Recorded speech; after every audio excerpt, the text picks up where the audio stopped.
Viral, ribuan lalat menyerbu rumah warga Jorong Koto Tinggan Nagari Sirukam, Kecamatan Payung Sekaki, Kabupaten Solo. Kondisi tersebut mulai mengganggu aktivitas warga. Keluhan warga diunggah pemilik akun @samuik siraga Instagram.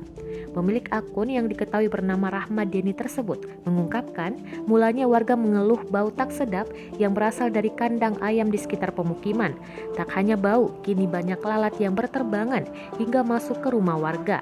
Rahmat Deni tak menyangka peternakan ayam yang berada di dekat rumahnya berimbas ribuan lalat masuk ke rumahnya. Jarak rumahnya dengan kandang tersebut sekitar 500 meter.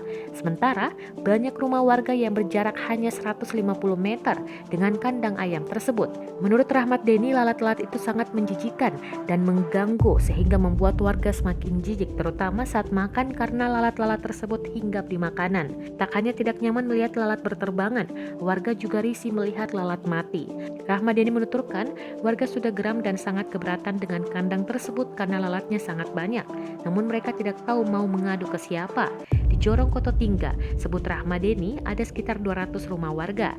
Tak hanya rumah warga di Jorong Koto Tingga, lalat akibat bau tak sedap karena kandang ayam di sana juga telah sampai ke jorong-jorong tetangga.